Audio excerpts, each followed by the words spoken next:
Welcome back, everyone, to the Ethica Regulatory Change series. In this webinar series, we hope to provide you helpful guidance on CPS 230 compliance so that you have the practical knowledge to uplift your operational resilience.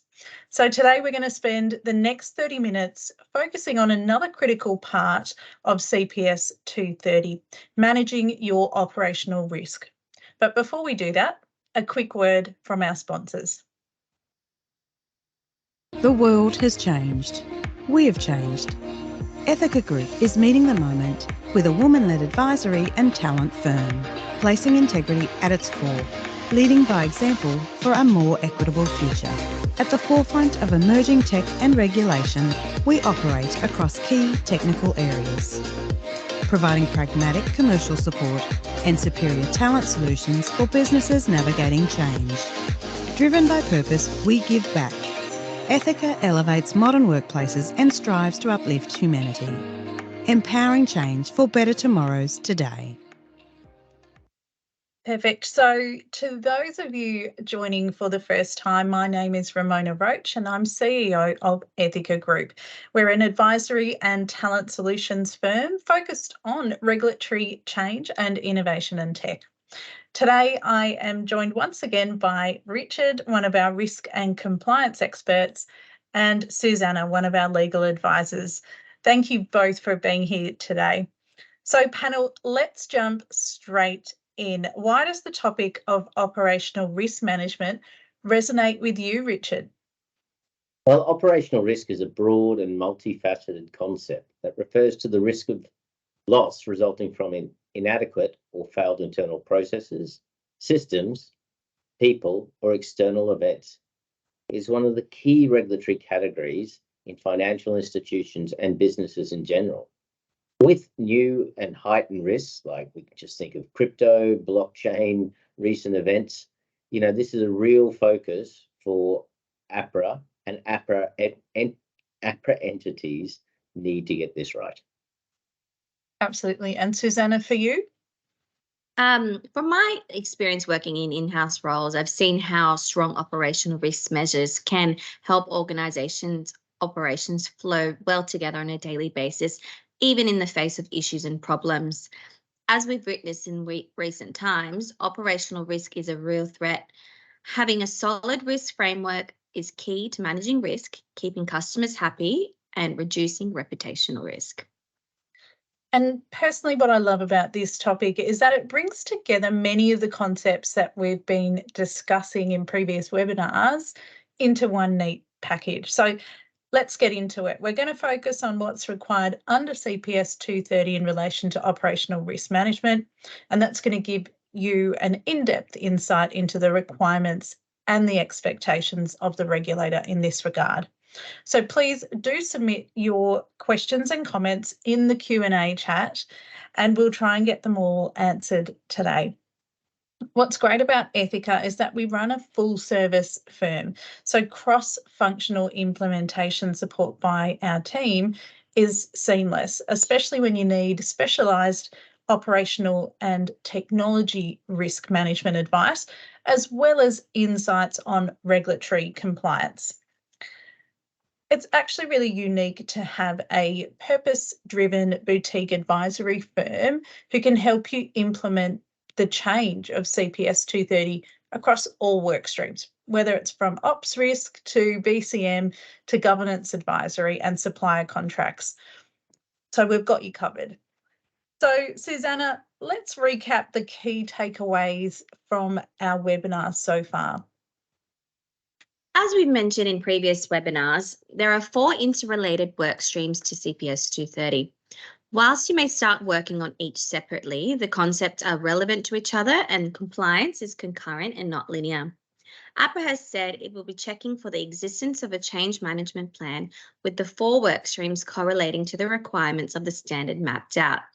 As we've said before, this is a show me, not tell me exercise, and you should view each of our webinars with the other work streams in mind. Perfect. And so what do the regulations actually say about what's required for operational risk management? Well, let's start with some broad context, Ramona. As part of its risk management framework required under Prudential Standard CPS SPS 220 risk management, an APRA-regulated entity must develop and maintain appropriate monitoring, analysis, and reporting of operational risks and escalation processes for operational incidents and events. On the next slide there, you can see an overview of APRA's prudential framework. It shows where CPS 230 fits into the risk management pillar. And so what does this mean for entities trying to comply with CPS 230? As part of the required reviews of risk management framework under CPS 220 and SPS 220 risk management, an APRA-regulated entity must review its operational risk management. Operational risk management must be integrated into an APRA-regulated entity's overall risk management framework and processes. Business continuity planning must be consistent with and not conflict or undermine an APRA-regulated entity's recovery and exit planning, CPS 190 recovery and exit planning. Entities need to consider reviewing their risk and compliance frameworks and policies, including any operational risk and compliance committees against requirements of CPS 230. For example, they need to start updating existing roles and responsibilities to ensure that there is clear accountability for governance and oversight of operational risk. And of course, as we've discussed previously, entities need to conduct a detailed gap analysis against the requirements. As outlined by Therese McCarthy-Hockey, by the middle of next year, APRA's expectation is that entities have identified areas of challenge, developed a roadmap to remediate, flagging any concerns early, and be able to evidence what corrective actions have been put in place to resolve the identified. And we recently did a CPS scorecard survey of industry, and from those results it looks like industry has mobilised and is significantly progressed with the gap analysis and project planning required. So that's a really good result. At Ethica, we've been working with clients to complete or verify gap analysis activities and also ensure that CPS 230 roadmaps are fit for purpose and complete.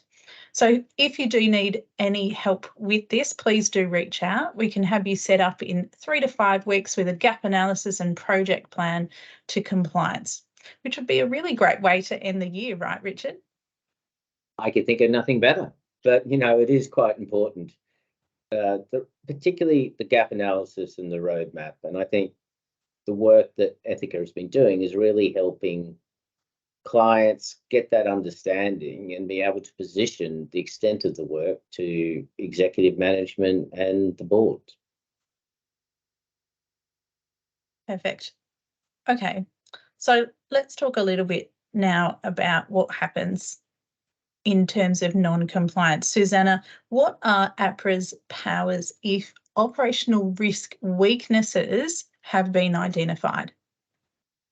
Where APRA considers that an APRA-regulated entity's operational risk management has material weaknesses, APRA may require an independent review of the entity's operational risk management, require the entity to develop a remediation program, require the entity to hold additional capital. For example, in 2018, required CBS financial inquiry, and the Bank of Queensland 50 million in 2023. They can impose conditions on the entity's license and take other actions as per their discretion under the Prudential Standard. Let's talk a little bit more about BOQ. I mean, this is a prime example of where there were some operational risk failures and, of course, a lot of reputational damage as a result. Yes. Well, APRA agreed to a court enforceable undertaking from the Bank of Queensland, acknowledging its past risk management and risk culture weaknesses and committing to rectifying these serious issues. The CEU follows several breaches of APRA's prudential standards in 2022 and 2023, and APRA's prudential review into the Bank of Queensland's operational risk compliance and risk culture. APRA required the Bank of Queensland to hold an additional operational risk capital add-on of $50 million to take effect from 30 May this year. The capital add-on will remain in place until the Bank of Queensland has delivered the remediation action plan under the CEU to APRA's satisfaction.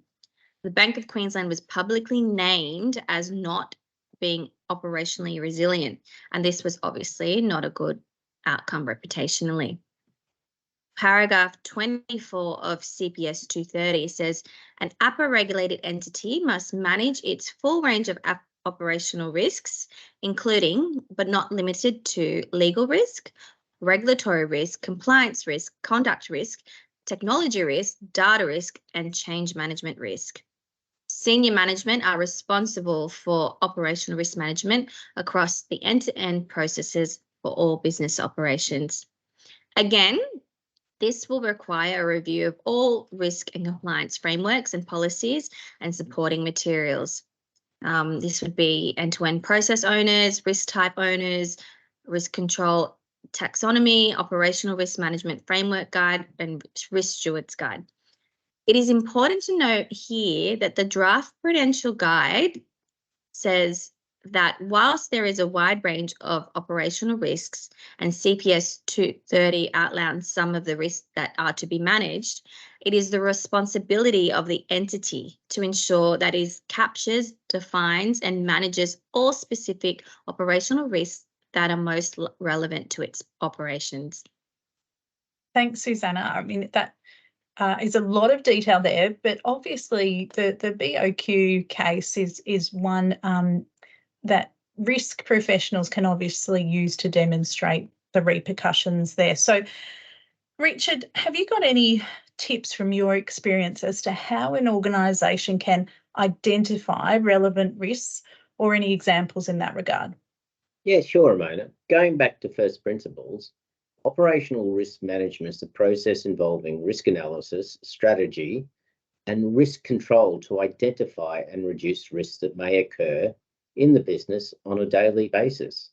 The objective of this form of management is to identify, control, mitigate operational risk, which we've outlined earlier, are losses due to failure in processes, systems, or by employees in the business.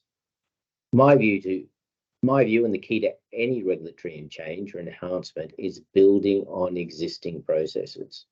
Most organisations that are APRA regulated should hopefully have well-developed risk registers and established RCSA frameworks. I would revisit both of these with the new and heightened lens that CPS 230 provides. I would ensure that the risk register is both comprehensive and complete, and particularly I would ensure that there is clarity around ownership of the controls, key dependencies from a technology perspective, human resources and processes are clear that support them, and that there is well-documented procedures that fall back with these. This will help very much with the end-to-end process mapping and further highlight critical operations and deficiencies that we touched on earlier. Great, and we are going to go into a bit more detail on process mapping in a minute, but Susanna, any tips from you here on implementation? Yeah, well, CPS 230 uses a principles-based approach to operational risk management that is outcomes focused, and leveraging the 3 lines of defence model expects that the management of operational risk is foremost the responsibility of the entity's business lines and is ideally embedded within the respective business. Senior managers within the business are responsible for the ownership and management of operational risk across the entity's end-to-end process. And the board is ultimately accountable for the oversight of operational risk management and is expected to ensure that senior management effectively manage risks. APRA expects that senior management would ensure that the operational risk management framework operates effectively and is regularly updated. As Richard mentioned, this may involve end-to-end business process mapping conducted across all business operations, including those performed by service providers. We'll talk about this more a bit later. And CPS 230 provides that an APRA-regulated entity must assess the impact of its business and strategic decisions on its operational risk profile and operational resilience as part of its business and strategic planning processes. This must include an assessment of the impact of new products, services, geographies, and technologies on its operational risk profile. Yeah, and I think here it's quite important. You do need established governance, which governance is a control.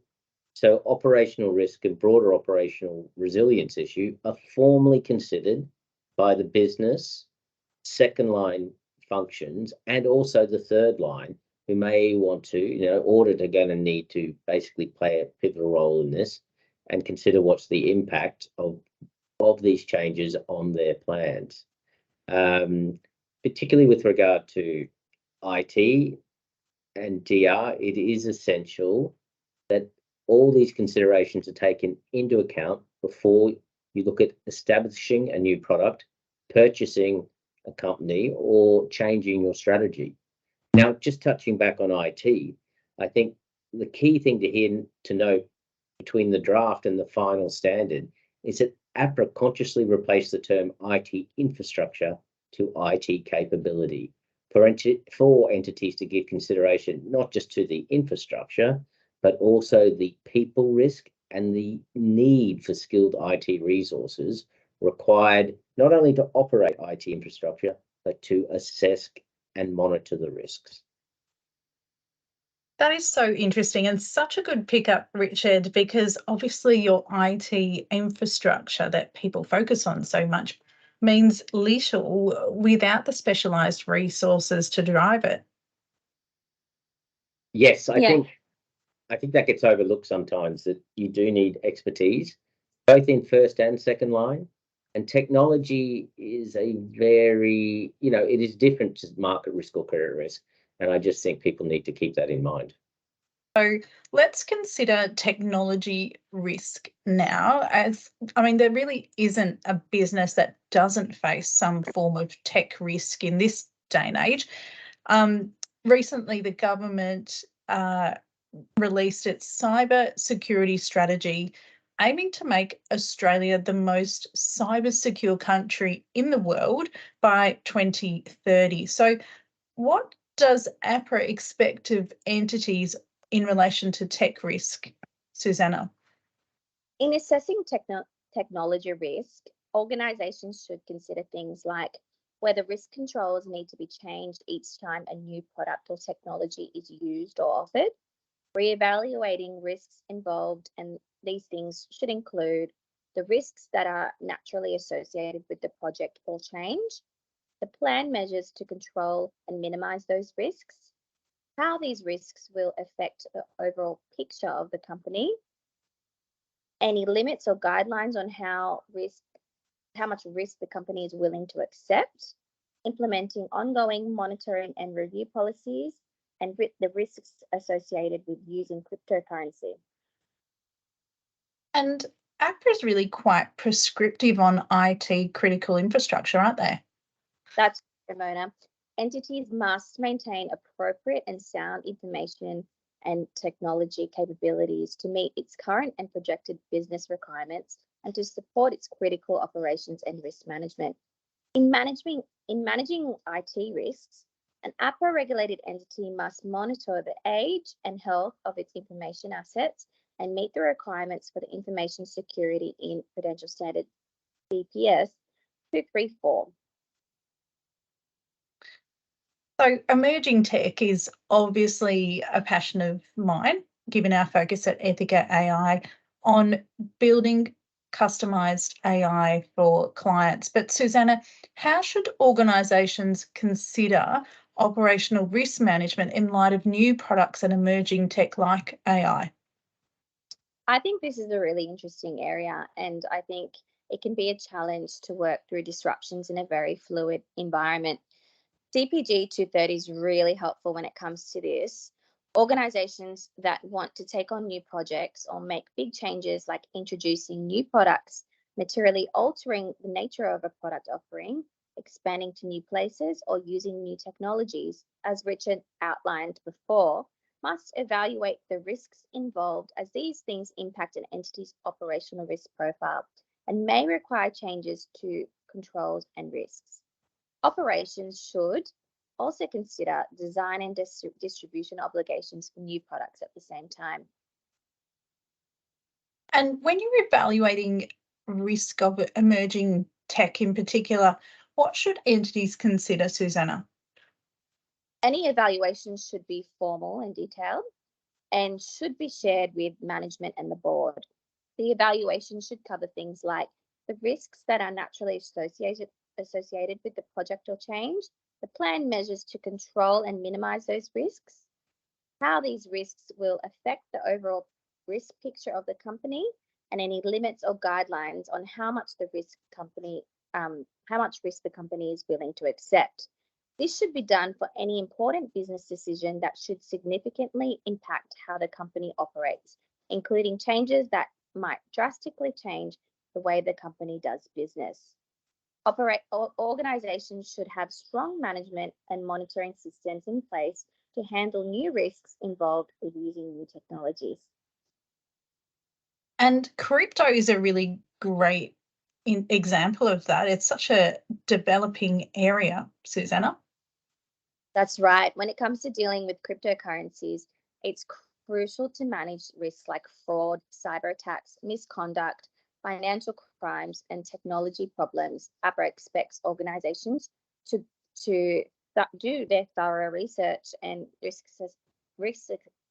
assessments before getting involved with cryptocurrencies. They should have strong risk management measures in place. It's a good idea for companies to consider service providers they use for cryptocurrency, including third and fourth party providers. APRA has rightfully and interestingly highlighted that there may be novel risks inherent in crypto asset or network, such as risk arising from using third parties for redemption or operation, or through the use of custodians, crypto infrastructure providers, exchanges, or wallet providers. Specific consideration should be given to the risks around fraud and asset security, including the potential for the loss of or theft of private keys, wallets containing funds, and authentication devices. Thanks for that. And Richard, do you have anything to add there in relation to risks or things you've seen in practice relating to risk management of new products and technologies? Yeah, I think, and Susanna did touch on it, but I think as I outlined before, you do need to have appropriate governance forum to identify, assess, and mitigate the risks.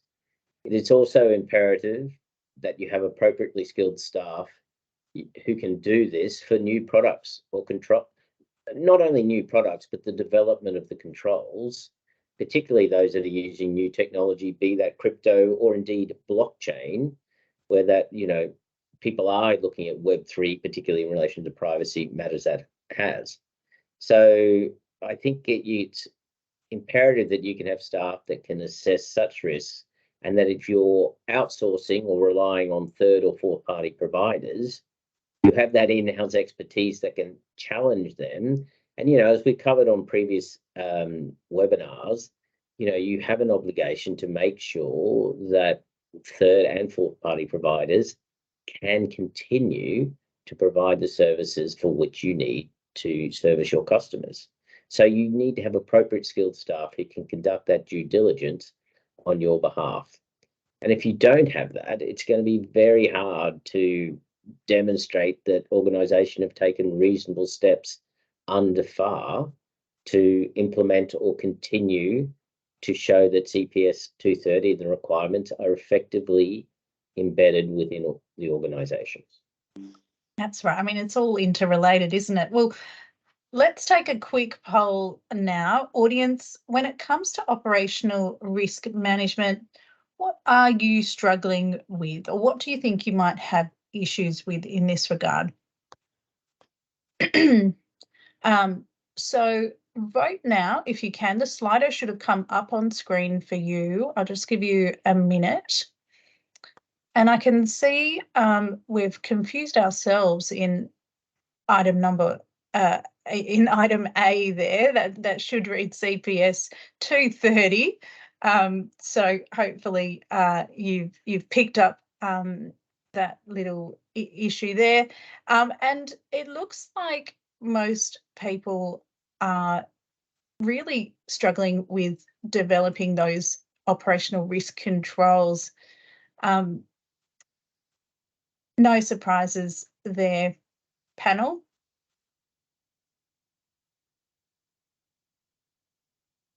No, I think that's generally what I'm hearing through the industry. That's consistent. Yeah. And, you know, it is difficult and it needs to get some thought to it and how you do make those controls, you know, effective. Yeah, that's right. Okay, well, let's move along now. Susanna, is there anything else in the regulation that we need to be aware of?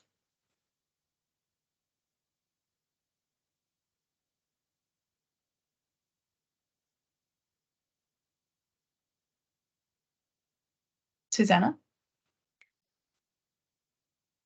A good thing to keep in mind is that anytime there is a change in business strategy or operational risk profile, it should trigger a reassessment of operational risk. An APRA-regulated entity must maintain a comprehensive assessment of its operational risk profile. As part of this, an APRA-regulated entity must maintain appropriate and effective IT systems to monitor operational risk, compile and analyze operational risk data, and facilitate reporting to the board and senior management. It must identify and document the processes and resources needed to deliver critical operations, including people, technology, information, facilities, and service providers, the interdependencies across them and the associated risks, obligations, key data and controls, and undertake scenario analysis to identify and assess the potential impact of severe operational risk events, test its operational resilience, and identify the need for new or amended controls and other mitigation strategies. Great. And what about the use of data? Having good quality data is crucial when assessing operational risks. It helps create an accurate and dependable picture of the risks the company faces. It's a good idea for companies' computer systems to be able to provide real-time and combined reports and to bring together risk-related information from different parts of the organisation. This includes things like risks, responsibilities, and important data like how things are controlled, problems, incidents, and breaches. Organisations should think about the data it relies on for its important activities. They should also make sure that the data's quality and the risks associated with it are well managed. Richard, any thoughts from you on that point?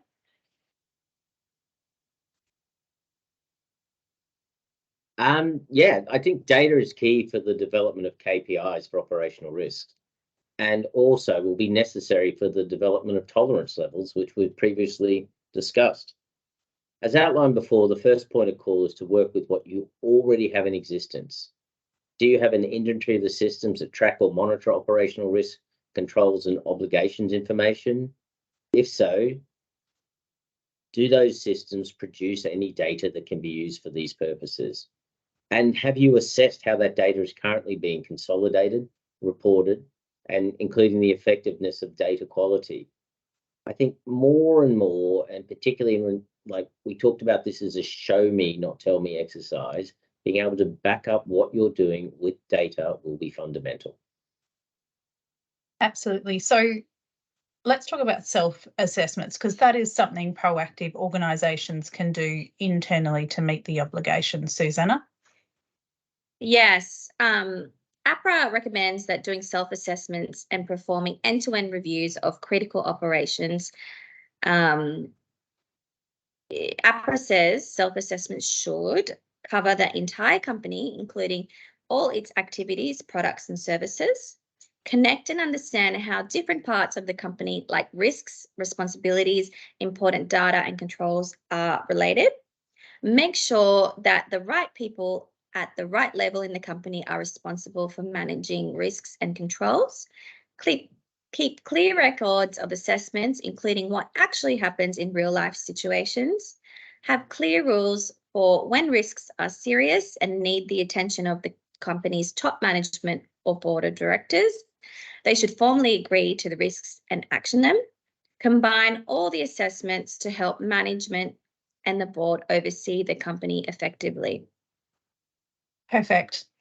So that's a really good takeaway. Let's move on to process mapping and just talk a little bit about how essential that is to manage operational risk, right, Richard?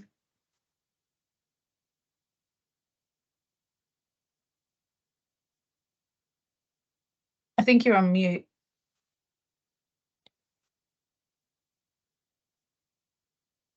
Yes, yes, it is essential, and there are actually international standards for process mapping, and I think it's people may be familiar with ISO 9001. It's ISO 9001 is a widely recognized international standard that provides guidance for establishing, implementing, and maintaining and continually improving a quality management system within an organization. While ISO 9001 is primarily focused on quality management, one of its key components involves process mapping and documentation. It provides a framework for this, but it doesn't really prescribe a specific format, but it is a useful and reference point for when you're looking to build this. And I think, and going back to earlier, organizations have flexibility as how they want to do this. You can use that as sort of a touch point. But what works within your organizations? Some organizations like flowcharts, swim lane diagrams, and process narratives. So think about what works best for you. You've got an international standard you can use as a reference point, it being questioned by senior management or even non-executive directors, but really just working out what works for the organization, what is easy to understand and distillable. Perfect. Thanks for that background. And Susanna, we've got a bit of an approach here up on screen. Can you briefly take us through how entities might approach process mapping? Sure. As for end-to-end reviews of critical operations, organizations should carefully plan and draw out the entire process for important operations, including the people, technology, information, buildings, and outside service providers involved. They should use these process maps to figure out what risks there are, what the responsibilities are, what important data is involved, and what controls are needed. Also, see how the parts connect. They should identify who is in charge and responsible for each of the processes, including risks, responsibilities, data and controls, as well as what to do when issues or problems come up. Make sure the process maps are accurate and up to date, especially when things change in business or there are new risks. And they shouldn't just focus on the most important operations. They should also look at and document how things work for operations that might not be critical, but still expose the company to significant risks like distribution channels. Thanks for that. And I mean, we couldn't really have an ops risk webinar without talking about scenario testing, Richard. That's really essential, isn't it? Yes, no, it's fundamental. And I think we've covered this before, that APRA expects organizations would ensure that there are scenarios which they test that. Those scenarios provide sufficient coverage and an adequate understanding of the financial and operational resilience impact, but they need to be from a severe but plausible operational risk event. And I think, that severe but plausible operational risk events, and, just looking at who would have thought we would have been impacted by some of the impacts we've had. COVID, for example, I'm sure a lot of people didn't have that in the scenario analysis. Look at what's happened in Russia and the Ukraine and impacts that had on supply chain management, even sanctions. And, if you've got a third or fourth party provider, and this may they impacted some people who is Russian owned or connected to an oligarch, that could have implications for how you run your business. So I really think it is looking at the broader context, look at the macro issues that could impact your organization, look where your third and fourth party providers are. And, this is more left field, but, if China did invade Taiwan and sanctions were put on the Chinese government or Chinese entities by the Australian or even US entities, how would that impact your organization? And I think you'd have to say that from all the discussion in the media, that is both severe but plausible potential operational risk event. So I think really key, think outside of the box, but look at your dependencies on third and fourth parties. Where are they located, and how could an operational risk event really impact your ability to provide services to your customer?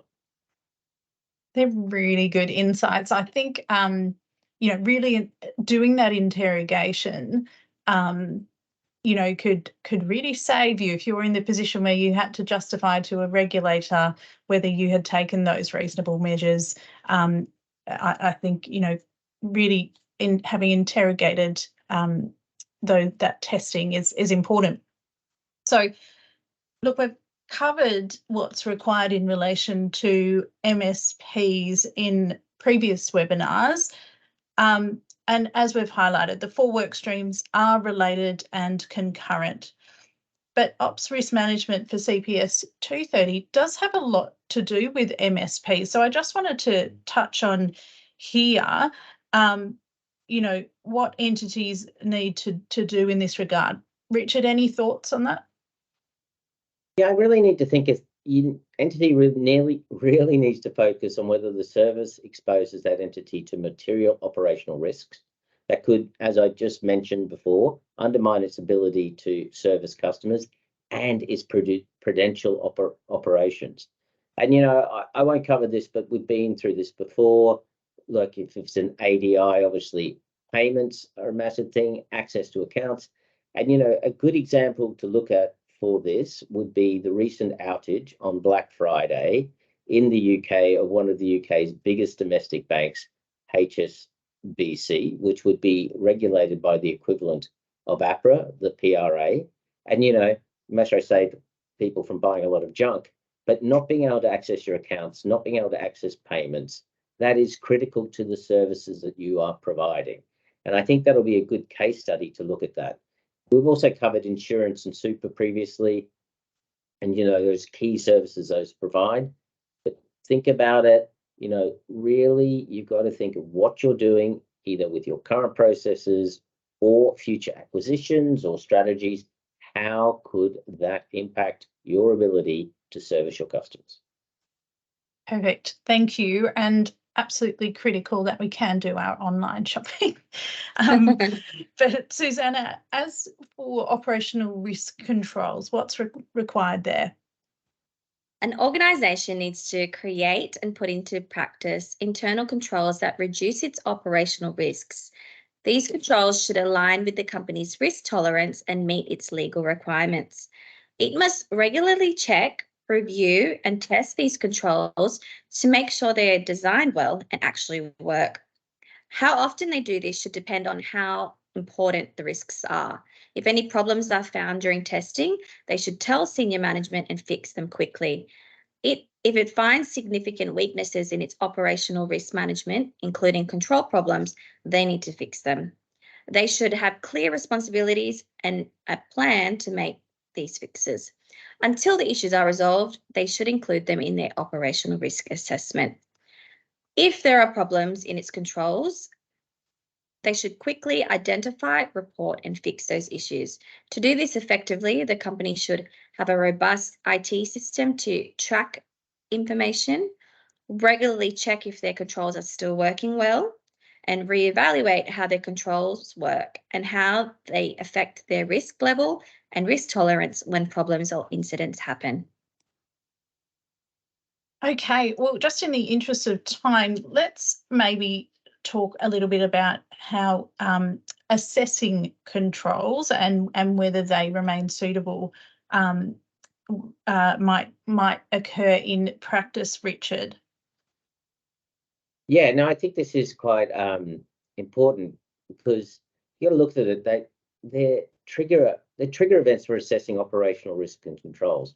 For example, if an entity suffers a high-rated fraud incident, which is deemed material, then the entity could reassess the fraud risk in its risk profile, ensuring that the inherent and residual risk ratings are correctly reflected, reassess the controls linked to fraud risk, including the control design and operational effectiveness to ensure they are correctly reflected.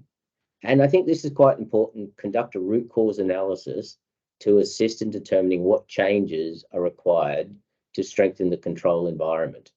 Now, I think just on that point, when issues did arise or when we had issues with the regulators previously, they would always ask what lessons have been learned in relation to that. So that's why it's good to do this, but also what was the root cause and has that root cause been clearly identified? And have you considered going back to your business process mapping to support the issues or the findings that have come from those reviews? Thanks, Richard. Look, I know that you need to leave us early today, so feel free to drop off when you need to. Susanna, why don't we just cover... Thanks, Ramona, and thanks everyone for your time today. Greatly appreciate it. Thanks so much, Richard. Susanna, why don't we quickly just talk about operational risk incidents? What do the regulations say in that regard? An APRA-regulated entity must ensure that operational risk incidents and near misses are identified, escalated, recorded, and addressed in a timely manner. An APRA-regulated entity must take incidents and near misses into account in its assessment of its operational risk profile and control effectiveness in a timely manner. An APRA-regulated entity must also notify APRA as soon as possible and not later than 72 hours after becoming aware of an operational risk incident that it determines to be likely to have a material financial impact or material impact on the ability of the entity to maintain its critical operations. This is really important for organisations to consider when preparing reporting policies. APRA expects that a company should not take too long to deal with the operational risk incidents or extend deadlines unnecessarily. When these incidents or near misses happen, the company should record them in its operational risk system and connect them to the controls they have in place. This way, the company have an accurate picture of any control problems or gaps. Pictured there on the slide are the different steps that APRA recommends organisations take when managing an incident. Thanks, Susanna. I know we've gone a little bit over time, so I wanted to just highlight the work that we're doing for APRA-regulated entities.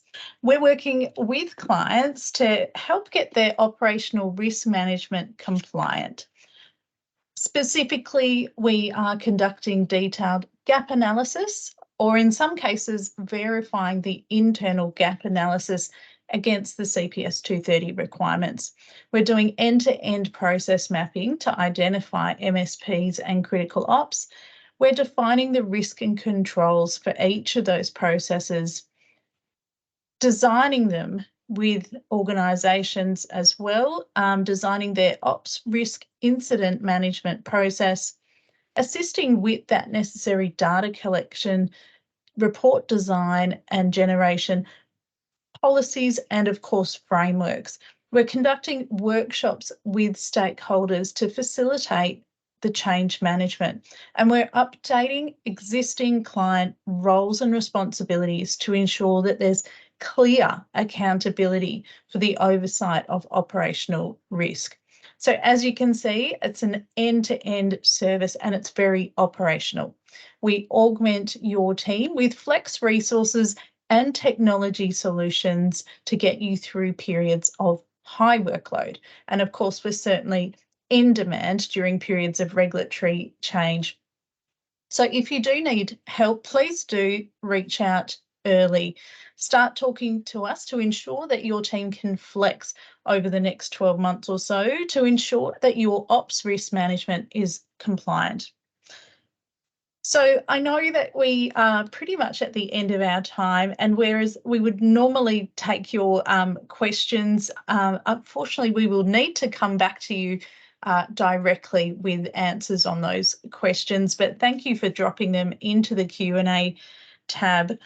We're going to just, I guess, finish up now. So great insights from the panel today. Thank you so much, Susanna, and of course, Richard, for joining me. If you think you need help with your CPS 230 uplift, please get in touch. Thanks very much. See you at the next webinar.